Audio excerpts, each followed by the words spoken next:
You've likely seen the commercials, from Every Kiss Begins with K to Beyoncé serenading her husband Jay-Z wearing diamonds. Diamonds have long been regarded as a love-bearing rock, creating the idea that love and diamonds go hand in hand. Will you marry me? Yes. Pick one.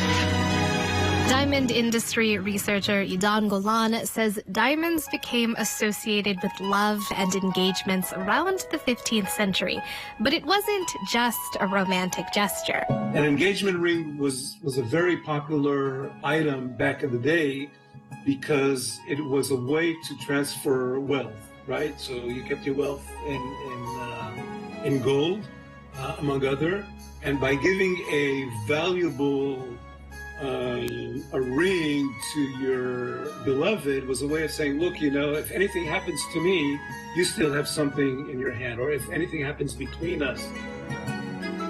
When it comes to diamonds, the popular opinion is often the bigger, the better. That might be because the stone's name comes from the Greek word ethemus, or unconquerable. But another Greek word associated to diamonds is krivos, or expensive. The average price for a carat diamond can cost you anywhere from $1,500 to $7,500, but the price for each diamond varies on the 4 C's: cut, clarity, color, and carat weight. And some pay even more than that. An exceptionally unique 15-carat rare blue diamond was auctioned for $57 million last year. So why are diamonds deemed so valuable? They are valuable first and foremost because they look great, and anything that's pretty is immediately coveted. Golan says part of the allure is how rare diamonds once were. Typically, before a diamond ends up on your finger, it goes through a lot of steps. It forms deep in the earth under extreme heat and pressure. Diamonds are brought to the surface during natural events, such as volcanic eruptions, and then mined. Once we started mining a resource, we're creating a diamond, what we see is that there are costs involved. So that creates the basic for pricing, and then it's just a matter of consumer demand and market demands. That market demand was inspired by successful marketing campaigns. De Beers' 1947 "A Diamond is Forever" slogan implied a diamond engagement ring should cost 1 month's salary and its value limitless.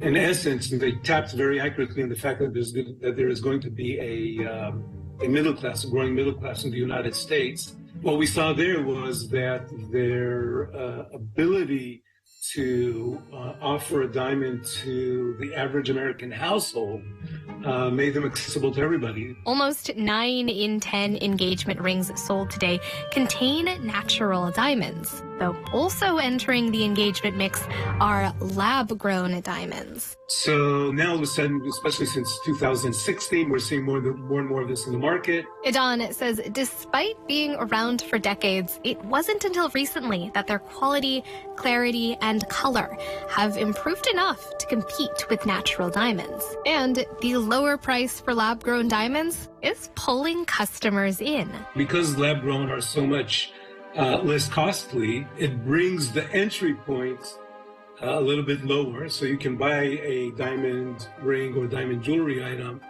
spending less. So those who couldn't afford, or those that are younger. Though familiarity with lab diamonds is still growing, jeweler Jean Doucet found a third of its survey participants were somewhat familiar. Nearly a quarter weren't familiar. Researchers like Golan believe the value of natural diamonds isn't going to decline anytime soon. Looking at the very long term, the world will stop mining natural diamonds, and then whatever remains, you know, it's like a Picasso. There won't be any more new Picasso, so whatever is out there is becoming more and more precious. While the trend and dollar signs change, the old saying still rings true. A diamond is forever. Casey Mendoza, Scripps News.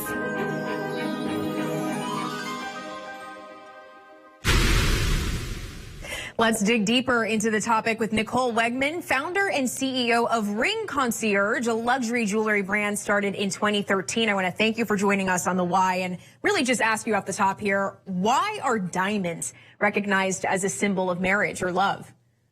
Well, first of all, thank you for having me. Excited to be here. But the history of a diamond in an engagement ring goes very far back. It started in 1477 with the Archduke of Austria. So a while ago, and he proposed with a diamond in a ring. And it didn't necessarily blow up as a trend then, but that is, the oldest trace. It became very popular in the Victorian era in, amongst wealthy Europeans. They definitely used a lot of diamonds. They used also rubies and sapphires, but they were rare. And in that era, it was really important to be able to show your wealth if you were amongst the elite. And so they used diamonds not only in engagement rings, but also tiaras and other forms of jewelry. Just casual tiaras. Fast forward to today, what are some major considerations that you're seeing from your customers when it comes to what type of diamond they want, size, stone, all of that? So really, if we're being honest, most women above all else care about the size of their diamond. And I think, social media has played into that a lot because proposals are now very public in a way they weren't 10, 15 years ago. And the most noticeable thing about anyone's ring is how big it is.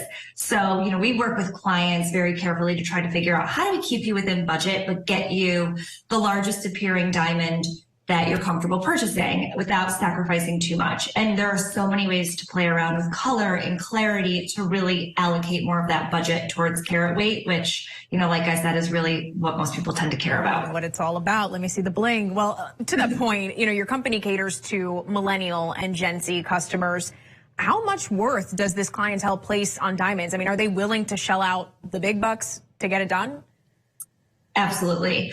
I think it's just so ingrained in the American culture that a diamond engagement ring is a big representation of your relationship and, where you are as a couple in life. So our clients are definitely willing to allocate the funds and to figure out what they're comfortable spending. And they're really, really excited to design a custom ring that, they're wearing this for decades. Nicole Wegman with the Ring Concierge. Thank you for joining us on The Why and filling us in on the bling.